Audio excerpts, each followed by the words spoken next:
हरे कृष्णा राधे राधे। भक्तजनों, आज हम सुनेंगे सोमवार व्रत की कथा। बोलिए शंकर भगवान की जय हो, पार्वती माता की जय हो। प्राचीन काल की बात है। एक गांव में एक साहूकार रहता था। साहूकार बहुत अमीर था। उसके घर में बहुत धन दौलत थी, लेकिन उसके कोई भी संतान नहीं थी। साहूकार इस बात को लेकर बहुत चिंतित रहता। वह साहूकार भगवान शिव का परम भक्त था। भगवान शिव को प्रसन्न करने के लिए हर सोमवार का व्रत करता। व्रत के दौरान भगवान शिव और माता पार्वती की पूजा करता। शाम के समय प्रदोष काल में शिवलिंग पर दीपक जलाता। साहूकार की इस पूजा अर्चना को देखकर माता पार्वती उस पर प्रसन्न हो गई और उन्होंने भगवान शिव से कहा, हे प्रभु, यह साहूकार आपका परम भक्त है। हर सोमवार को विधि विधान से आपकी पूजा करता है और व्रत करता है। मुझे ऐसा लगता है कि आपको उसकी मनोकामना पूरी करनी चाहिए। जब भगवान शिव ने माता पार्वती की ये बात सुनी तो वे कहने लगे, हे गौरी, ये संसार एक कर्म क्षेत्र है। जैसे एक किसान अपने खेत में बीज बोता है, कुछ समय के बाद उसे एक पेड़ मिलता है, उसी तरह संसार में हर व्यक्ति जैसा कर्म करता है उसे वैसा ही फल प्राप्त होता है। भगवान शिव ने कहा, गौरी, इसके कर्मों के अनुसार इसके भाग्य में संतान सुख नहीं है। लेकिन माता पार्वती नहीं मानी। उन्होंने भोले भंडारी से दोबारा आग्रह किया और कहने लगी, हे नाथ, आप जो कह रहे हैं बिल्कुल सच है, लेकिन फिर भी आपको इसकी मनोकामना पूरी करनी चाहिए। यह आपका परम भक्त है। अगर आप अपने भक्तों की इच्छा को पूरा नहीं करेंगे तो आपके भक्त आपकी पूजा आराधना ही क्यों करेंगे। माता पार्वती के बार बार आग्रह करने पर भगवान शिव ने कहा, यह साहूकार बहुत धनवान है। इसके कोई औलाद नहीं, कोई पुत्र नहीं, इसीलिए सदैव चिंतित रहता है। इसके भाग्य में संतान योग नहीं, पर तुम्हारे कहने पर मैं इसे पुत्र प्राप्ति का वरदान देता हूँ, लेकिन वह पुत्र केवल 12 वर्षों तक जीवित रहेगा। भगवान शिव ने रात्रि में साहूकार को सपने में दर्शन दिए और कहा कि उसे जल्दी ही पुत्र रत्न की प्राप्ति होगी, लेकिन उसका पुत्र दीर्घायु नहीं, बल्कि 12 वर्ष में ही उसकी मृत्यु हो जाएगी। यह बात को सुनकर साहूकार प्रसन्न भी हुआ और दुखी भी हुआ, लेकिन साहूकार ने भगवान शिव की पूजा अर्चना और व्रत करना नहीं छोड़ा। पहले की तरह ही व्रत और पूजा करता रहा। कुछ दिनों के बाद साहूकार की पत्नी गर्भवती हो गई। कुछ समय के बाद उसने एक सुंदर बालक को जन्म दिया। बालक के जन्म से साहूकार के घर पर हर्षोल्लास का माहौल बन गया, लेकिन साहूकार बहुत अधिक खुश नहीं था, क्योंकि उसे पता था उसके बालक का जीवन केवल 12 साल का है। लेकिन यह बात उसने किसी को भी नहीं बताई, यहाँ तक कि उस बालक की माता को भी नहीं। जब वह बालक थोड़ा बड़ा हो गया तो साहूकार की पत्नी बोली कि अब हमें इसका विवाह करना चाहिए, लेकिन साहूकार ने मना कर दिया और कहने लगा कि नहीं, अभी मैं इसका विवाह नहीं करूंगा, अभी तो मैं इसे पढ़ने भेजूंगा। साहूकार ने उस बालक के मामा को बुलाया, उन्हें कुछ धन दिया और बालक के साथ काशी जाने को कहा। कहने लगा, इसे काशी ले जाओ और वहां जाकर इसकी शिक्षा दीक्षा का प्रबंध करो। जब तुम रास्ते से जाओगे तो यज्ञ करते हुए जाना और ब्राह्मणों को भोजन कराते हुए जाना। मामा भांजों ने ऐसा ही किया। काशी जाते समय रास्ते में यज्ञ करते और ब्राह्मणों को भोजन कराते हुए जाने लगे। रात बिताने को किसी नगर में रुके। उस नगर के राजा की पुत्री का विवाह था। उसकी पुत्री का विवाह एक ऐसे राजकुमार से हो रहा था जो एक आंख से काना था, यानी उसे एक आंख से दिखाई नहीं देता था।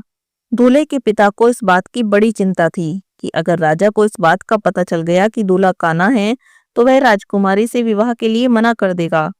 जब उसने साहूकार के अति सुंदर पुत्र को देखा तो उसने मन में सोचा, क्यों ना मैं अपने पुत्र के स्थान पर तोरण के वक्त इस बालक को बैठा दूं। दुल्हन पक्ष वालों को कुछ भी पता नहीं चलेगा। दूल्हे के पिता ने साहूकार के पुत्र को इस बात के लिए राजी कर लिया।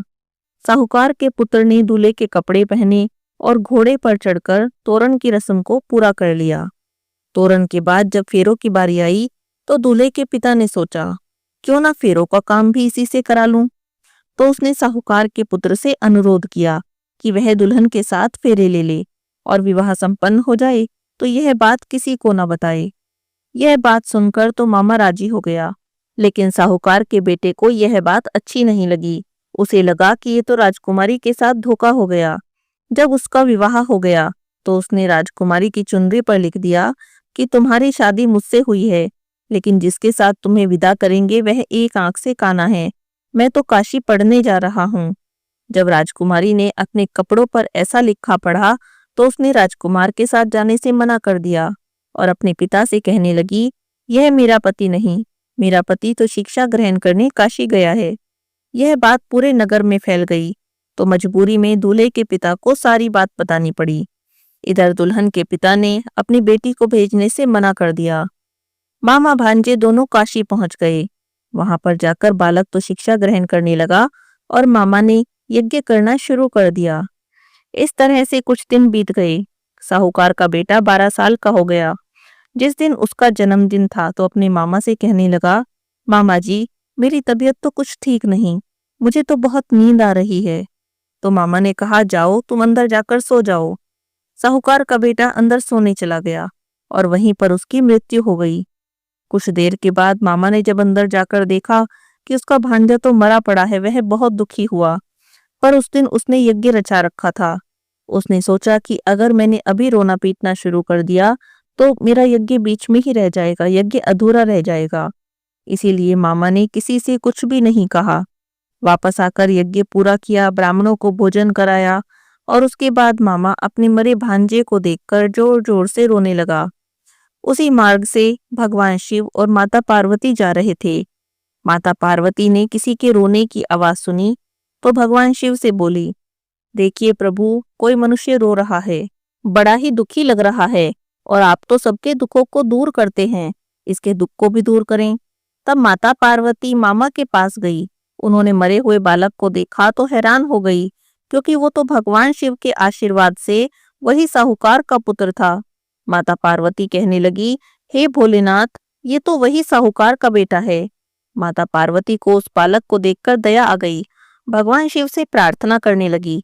बोली, हे प्रभु, आप इस बालक को जीवन दान दे दें, वरना इसके माता पिता तो जीते जी ही मर जाएंगे। भगवान शिव ने माता पार्वती के आग्रह करने पर उनकी बात मान ली और उस बालक को जीवन दान दे दिया। साहूकार का पुत्र जीवित हो गया। मामा भांजे दोनों अपने घर की ओर चले। रास्ते में साहूकार का पुत्र उसी नगर से निकला जहां पर कि उसका विवाह हुआ था। दुल्हन के पिता ने उस बालक को पहचान लिया। मामा भांजे को लेकर अपने महल में आ गए। दुल्हन के पिता ने एक समारोह किया और अपनी पुत्री को साहूकार के बेटे के साथ विदा कर दिया। साहूकार का बेटा अपने घर की तरफ चला। उधर उसके माता पिता अपने घर की छत पर बैठे थे और सोच रहे थे, अगर उनका पुत्र सही सलामत वापस आ गया तो हम नीचे आ जाएंगे, और अगर नहीं आया तो हम भी छत से गिरकर अपने प्राण त्याग देंगे। उसी समय बालक का मामा वहां आया और आकर बोला कि आपका बेटा वापस आ रहा है। लेकिन साहूकार और साहूकारनी को यकीन नहीं हुआ। उन्होंने सोचा, किस्मत का लिखा भला कैसे बदल सकता है। लेकिन मामा ने कहा कि आपका बेटा जीवित है और विवाह करके अपनी पत्नी के साथ आ रहा है। तब साहूकार और साहूकारनी ने अपने बालक को जीवित सुना और उसके विवाह की बात सुनी तो बहुत खुश हुए। बड़ी खुशी से उनका स्वागत किया। साहूकार का पूरा परिवार खुशी खुशी अपना जीवन बिताने लगा। हे भोलेनाथ, जैसे आपने साहूकार के परिवार पर कृपा की, ऐसी ही कृपा अपने सभी भक्तों पर करना। बोलिए श्री शंकर भगवान की जय हो, माता पार्वती की जय हो।